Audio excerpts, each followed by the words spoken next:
আমরা চলে এসেছি এবার গুয়াহাটিতে, আসামের কামাখ্যা মায়ের দর্শন করতে। তার জন্য আগের দিন বেরিয়ে পড়েছিলাম আমরা অরুণাচল থেকে।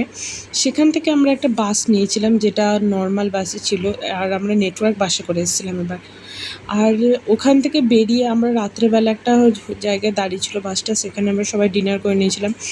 আর আমরা যে হোটেলে গুয়াহাটিতে আসার সময় থেকেছিলাম, ঠিক সেই হোটেলে আমরা দুটো রুমে থেকে গেছিলাম। দেন সকালবেলা উঠে একটা জায়গায় পুরি আর সয়াবিন আলুর তরকারি খেয়ে তারপর আমরা বেরিয়ে পড়েছিলাম। আর আমরা যে ট্রেনটায় চেপেছিলাম সেটার নাম হলো শতাব্দী এক্সপ্রেস।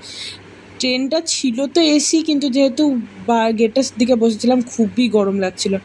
দেন গুয়াহাটিতে নেমে গেছিলাম। গুয়াহাটিতে নেমে আমরা ওখান থেকে একটা অটো ধরে নিয়েছিলাম, কারণ বাইরে খুবই গরম লাগছিল আমাদের, সত্যি কথা বলতে। আমরা বেশি কিছু খাইনি, বেরিয়ে সকালবেলা টাইম ছিল তো একটা আখের জুসই খেয়েছিলাম। দেন আমরা আমাদের রুমে চলে গেছিলাম। তো রুমের ভিউটা পরের ভিডিওতে দেখাবো। তো আজকের মতো ভিডিওটা এই পর্যন্ত।